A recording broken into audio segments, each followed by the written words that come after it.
Dust started the day as an earth pony. The sun wasn't even up yet when she found her eyes fluttering open, rising with Celestia, as her mother had said. She pulled herself out of bed, stretched, scratched, and stumbled over to the bathroom to get ready for the day. Her hooves trampled over loose paper as she walked, and kicked books and old projects aside, but she took little notice. The floor was so messy that trying to evade the debris in the dark would have been a futile effort. Getting to the kitchen was no better, as the stairs were also cluttered with books, boxes of paper, and loose debris. Some of it she evaded, some of it she kicked aside. Dirty dishes filled the sink and overran the sticky countertops, but the pot of coffee she had left last night was still there. She poured herself a cup of the cold and sludgy liquid, drank it in one go, and then repeated for a second cup. The third cup she took to the table, along with a bowl of dried oats and an apple that was still mostly good. She idly nosed through one of the neglected books as she ate, and when she was sure she wouldn't fall asleep again, she used her magic to conjure a ball of light so she could see the book properly. It was a textbook on animating magic, most commonly known as the come-to-life spells, and it took little time for Dust to become absorbed in the words. She forgot her bowl and the dregs of her coffee, abandoning them at the table as she stood, levitating the book alongside her. She looked left and right until she spotted a target of opportunity in the next room, and started towards it with an eager step. The sun rose as she wandered the house and tried to animate various objects within it. She got her lamps to light themselves, sparing her the trouble of summoning light with her horn. She got her broken grandfather clock to run, even though she'd long since stolen its pendulum for one of her experiments. She was not able to get the dishes to wash themselves, though she did succeed in making the kitchen mess spectacularly worse. Water covered everything, soaking the counters, dishes, and floor alike, and ruining many books and boxes of paper. Dust prodded at some of the ruined documents with a hoof. She looked to the piles of saggy cardboard and mush that was once paper, streaked with ink. A frown crossed her face, and she put her textbook on animating spells down gently, well away from the water. She didn't bother to clean any of it up, but she did stop experimenting. The sun was up, and it was time to get to work. Leaving the house through the rear door, she found the little sky wagon parked right where it had been last night, and flew it around to the front. Propping her front door open, she began to drag things out one at a time. First came several boxes of exquisitely carved gems, then an umbrella stand full of magical staves.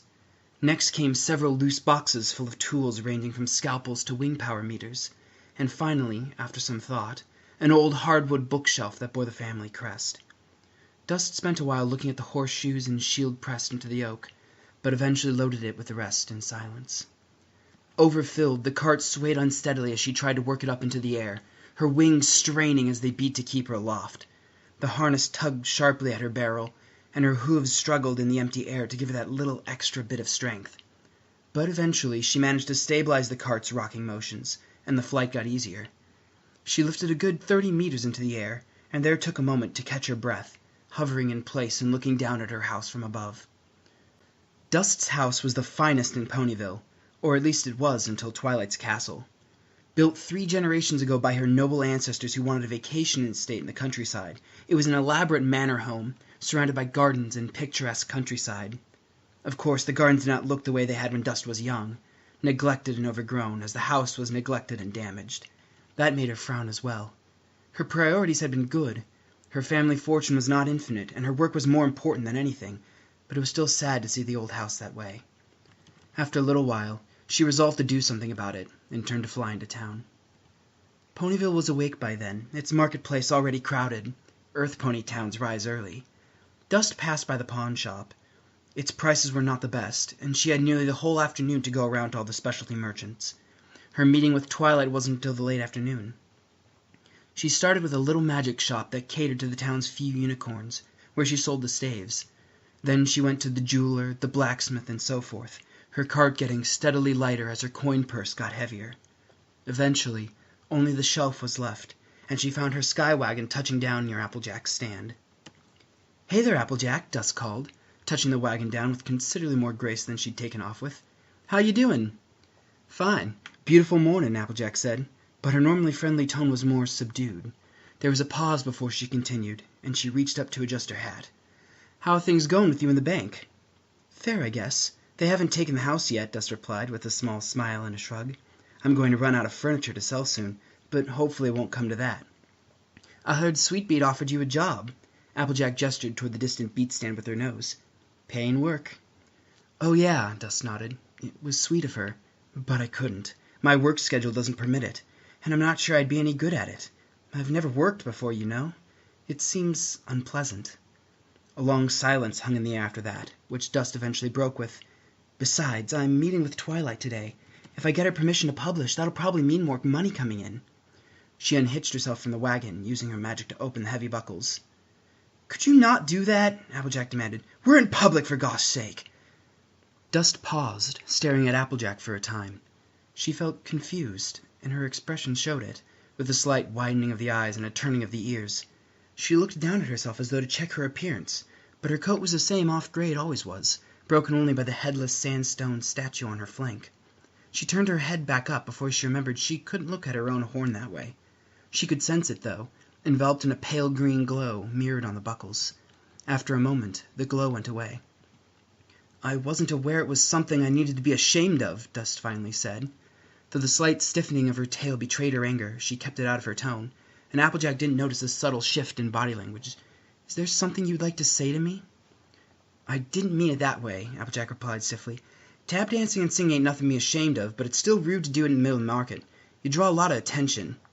"I'm not sure I agree, but it's your stall and I don't want to be rude, so—" "I'm sorry," Dust said, glancing back at the wagon. "I will have to turn back into a Pegasus to get the wagon out of here, but I can go find somewhere private if you don't mind watching my stuff." "You can't just pull it like a regular wagon?" Applejack asked, walking around from behind her stand to confirm the wagon did have functioning wheels. "I guess that depends on if you want to buy the extremely heavy object inside it." Dust smiled slightly and nodded back at the shelf. "I heard you were looking for a new bookshelf for Applebloom, since she's getting all those study books from Twilight. I thought we could work out a trade." "I think that might be a bit rich for our blood," Applejack said, though she did lean in close to inspect the shelf. It was covered in fine detailing, depicting great deeds of generations past, and the ascent of Princess Celestia and Princess Luna. "Some fancy woodwork there." "I'm not looking for money, actually. The bank would just take it anyway," Dust replied. She spotted a patch of dust on the shelf, and her horn again lit up a pale green, brushing it away. "I was hoping for some help with the house. Cleaning up, yard work, that sort of thing. I'm sure we can find something that's reasonable." "Thanks, but I'm a bit busy to be taking care of two houses," Applejack replied, shaking her head. "I'd be fine with Applebloom doing it. It's just some light chores that—" "I don't think Applebloom needs that kind of influence in her life," Applejack replied curtly, stepping back behind her stand. "But thanks anyway." Dust let out a sharp breath. She looked at the ground and licked her lips, her ears twisting back. Her chest grew tight as she forced air back into her lungs. A swirl of gray energy surrounded her for a fraction of a second, and when it cleared, her horn was gone. Her frame had become lighter and athletic, and was mounted by a pair of long gray wings tufted with white. They spread wide as she put her hooves up on Applejack's stand, and glared at her neighbor from across the way. "You got a problem with me? You want to say to my face?" she demanded, and while her voice remained soft, a sharp edge had entered it. "Because the way I see it, I'm the same pony I always was, only now you're suddenly treating me like I stepped in something, and I'd kind of like to know why." "Oh, come off it," Applejack shot back. "It's not like that." "Horse hockey," Dust snorted. "Do you have a problem with Pegasi? Is that it? Got a problem with unicorns?" "Land's sake, you know perfectly well I do not!" Applejack snorted right back, putting her own hooves up on the countertop. "Then why do you have a problem with me?" Dust demanded, the two of them practically muzzle to muzzle in the crowded market. "Because you ain't a unicorn or a Pegasus, you're an earth pony!" Applejack gestured sharply up at Dust's wings. "Only apparently not. I'm sorry if 4 solid hooves just wasn't good enough for you." "It's good enough for me every morning," Dust replied, lowering her volume away from shouting but keeping her tone hard. "It's good enough for me when I need to focus, to work hard, to knuckle down like I should. It's good enough for me for seeing family, for tending the land, for doing things the traditional way. But for getting that sticky wagon strap undone, yes, being telekinetic is kind of helpful. You know doing it with your teeth is a pain. I'm as much an earth pony as you are." "No, you ain't," Applejack growled. "Learning to deal with hardship like that, with adversity, not having magic to make everything easy, that's part of being an earth pony. Only not for you." "Even if that was true, why is this such a problem for you?" Dust demanded. "Why do you care if I'm not an earth pony? You like Twilight and Rainbow Dash just fine." "Twilight and Rainbow Dash ain't trying to ruin it for the rest of us," Applejack shouted. "Twilight respects us. When it comes time for harvest, for winter wrap-up, she knows magic might be faster, but it wouldn't be better because that's not our way." Applejack's hook struck the top of her stand, and her ears folded back as she glared at Dust. Doing things the hard way is part of being an Earth pony. It's part of what makes us who we are. And Twilight, being the princess of friendship and not a crazy pony, knows that using her horn and just hums that flash and it all done would take something away from us. Something special. But you don't seem to know that. You can't shut up about how much better you are now. The things you said to Apple Bloom. She and her friends still can't... Is there a problem here, ladies? A sharp masculine voice cut into the conversation.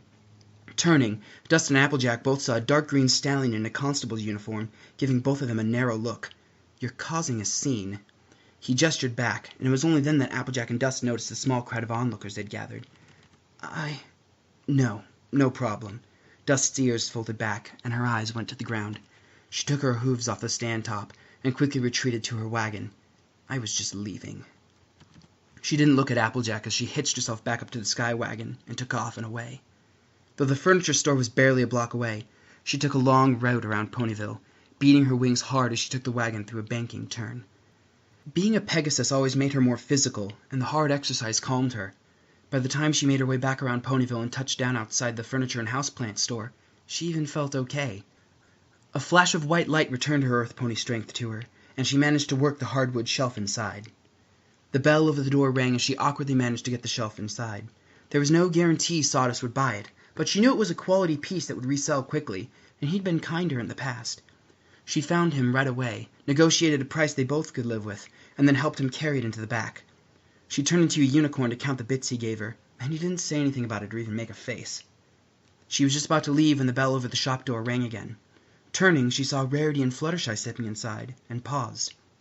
Her gaze went to the floor at once, and her tail swished uncertainly. "Well, hello, darling," Rarity called, dispelling Dust's hope that she wouldn't be noticed. "So good to see you again. How have you been?" "All right," Dust said. Her hoof brushed the carpet. "Good to see you too as well. Hi, Fluttershy. How are your heads?" "Oh, fine," Fluttershy said, stepping into the store. "No headaches for months now. Twilight says that the side effects from that, resonance thing have probably worked themselves out." "Trans-elemental harmonic resonance generator," Dust said, quickly. "I actually just sold the last parts of it this past week.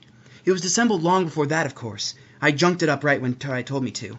I'm really sorry. I didn't know that, Dust, dear, really." Rarity's horn came alight, and she tilted up Dust's chin. "You've apologized quite profusely on this topic already, and we have forgiven you. Let's not spoil a nice shopping day with self-recrimination, shall we?" Dust smiled, and a small blush came to her cheeks. "Sorry. You two are out shopping together, then?" "Mm-hmm," Fluttershy nodded. "I needed some new pillows, and Rarity was looking for a backup fainting couch. We were going to get lunch later if you wanted to join us." "I'd like that, actually." Dust nodded gently.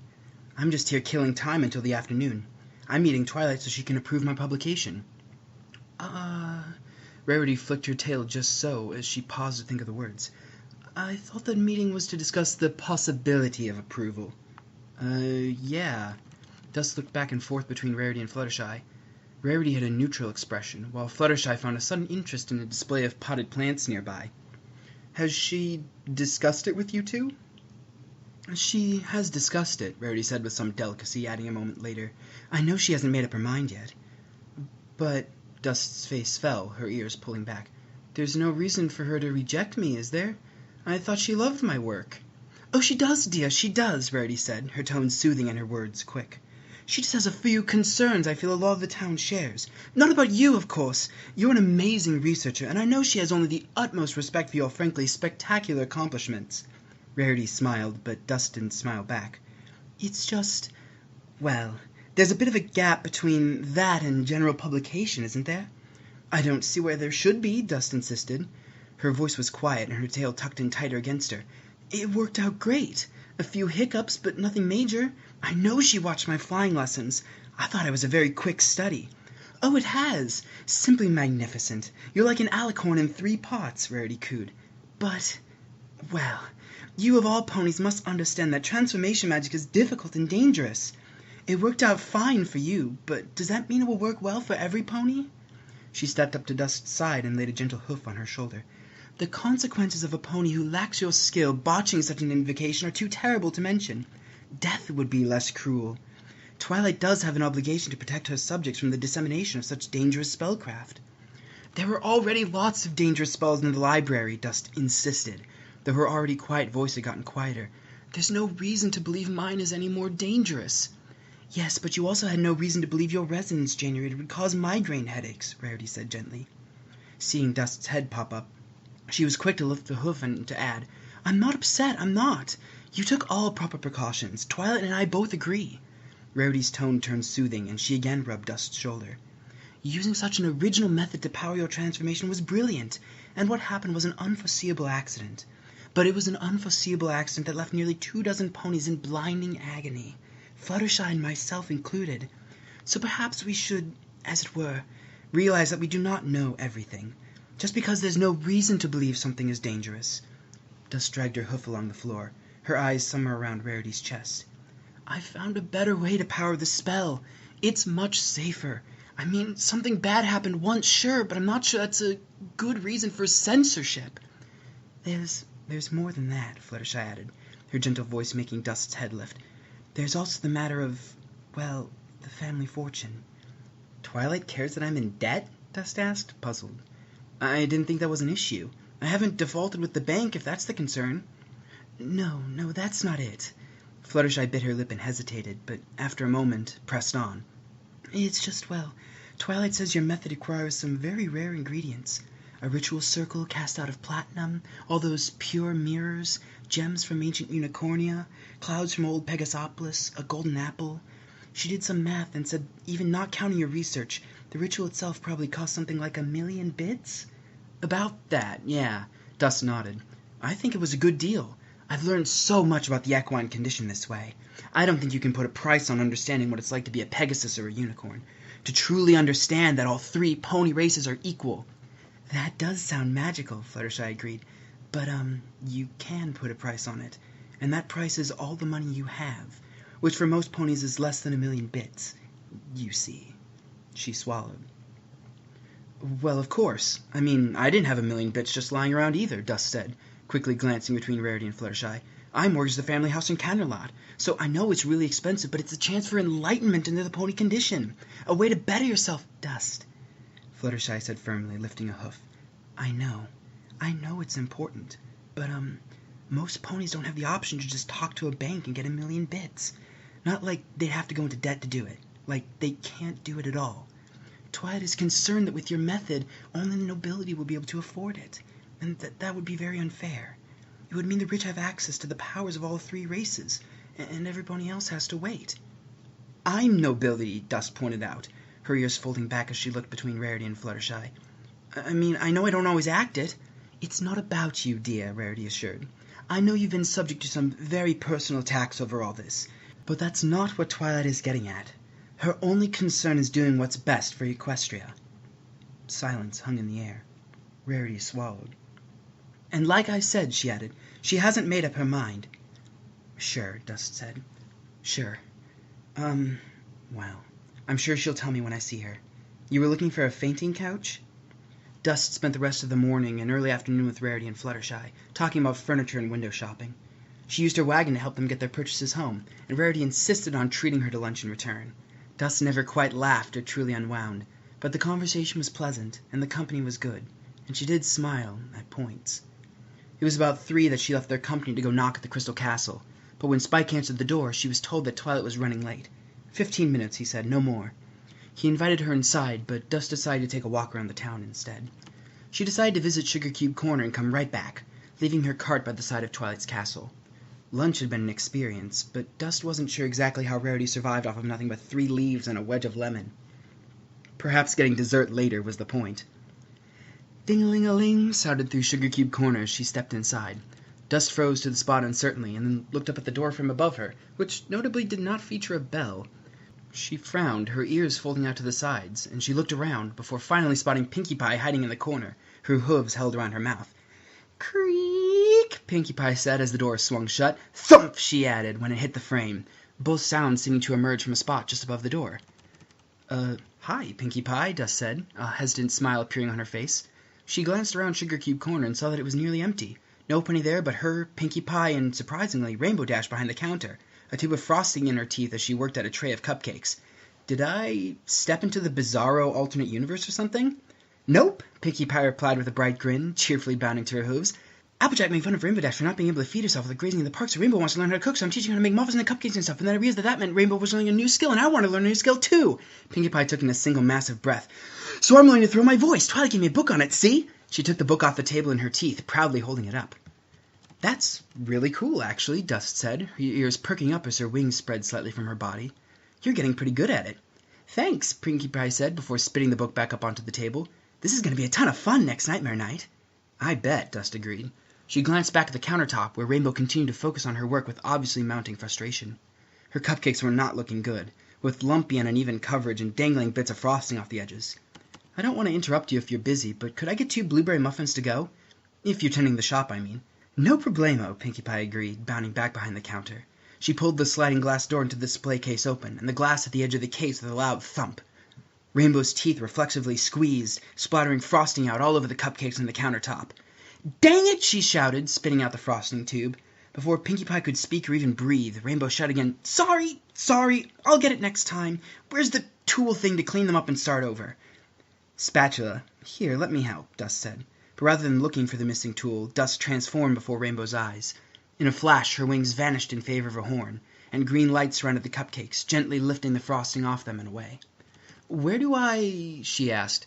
Pinkie Pie indicated a bowl on the counter, and Dust dropped the frosting inside. The cupcakes behind were left bare, just as they'd been before Rainbow started. "There." "The idea was for me to do it myself," Rainbow grumbled. Her hooves crossed as she glared across the counter at Dust. "Oh, I'm sorry. I didn't think it through," she swallowed. "I mean, I was just trying to make it better." "Yeah," Dash grunted. "I didn't think it through. I was just trying to make it better. That sums you up pretty good." "Dashy!" Pinkie Pie cut in, both Dust and Rainbow turning to see Pinkie's focused glare. "That was mean! Apologize!" Rainbow sighed and rolled her eyes, but Pinkie Pie's glare didn't subside. Finally she grumbled out a reluctant, "Sorry." "Oh no, it's fine," Dust said, looking down at the floor. "I can see you're frustrated about other things. We've all snapped like that." She reached up to scratch behind an ear. "So have you talked with Twilight today?" "About the approval thing? Yeah." Rainbow nodded as Pinkie Pie dropped 2 muffins into a bag. "She asked us what we all thought." "And?" Dust swallowed, her mouth suddenly dry. "We were both against it," Rainbow shrugged. "Can I—" Dust forced herself to lift her head, though her folded back ears revealed her true feelings. "Can I ask why? I thought you'd like— You seemed to think I was doing well at flying lessons." "Well, basically it's about what happened at Cloud Dancer's birthday party," Rainbow explained, resting her hooves beside the tray of bare cupcakes. I wasn't at Cloud Dancer's party." Dust's tail tucked in behind her, and she flinched as though in anticipation of a blow. "Really? That's weird," Rainbow said, leaning across the counter. "Because she's been your best friend since you were like 3, and it would super hurt her feelings if you didn't bother to show up to her birthday. So I'm sure you'd be there. Maybe you just missed it because you were busy helping Cheerilee teach magical theory. I know the Colts and Phillies were really looking forward to it." "I had a breakthrough the night before that, and it kept me up. I slept through my alarm. I didn't mean—" "Well, not meaning any harm didn't unstand up your friends," Rainbow Dash snapped. "It didn't undisappoint Cheerilee. It doesn't change the fact that your house went from being the cool place all the kids hang out to being a terrifying death trap. You know Rarity won't even let Sweetie Belle around her anymore after she found out about all the toxic mold up in the attic. Something she found out about after your friends tried to stage an intervention." Rainbow took off with 2 small beats of her wings, letting her spread her hooves wide as she hovered. "You're obsessed, Dust. So obsessed you ruined the family name, destroyed the house, and betrayed all the ponies close to you. You've made it perfectly clear that getting your horn and wings is the only thing that really matters to you. And maybe I don't think that's the sort of pony we should be trusting to come up with magic that could kill us all if it's the slightest bit wrong." "Well," Dust said, her voice tight, "thank you for—" Her voice trailed off, and for a second she struggled to find words. "I guess it's good I know how you feel." "Dust," Pinkie Pie says, her eyes wide. She paused briefly to shoot a much sharper, angrier glare at Rainbow Dash before pushing the bag of muffins across the counter. "I'm sorry. Please take them. They're a gift. And remember that Twilight hasn't made up her mind yet." "Rainbow said you were both against it," Dust answered, her eyes still on the floor. "What did you say?" Pinkie Pie hesitated for a long second before she answered. "I don't think it's bad. I don't think you're bad. And I don't think it's going to hurt ponies or destroy society. I just don't see what good it can do." "You don't think that—" Dust swallowed. "Wouldn't you like to be able to fly? To become a Pegasus? It would be a real surprise." "Yeah, I mean, it'd be neat," she agreed. "But neat's about it, isn't it? I can already visit my Pegasus friends with my balloon or cyclocopter, and it's not like I'd be a real Pegasus." Dust's breath caught in her throat, and slowly she lifted her head.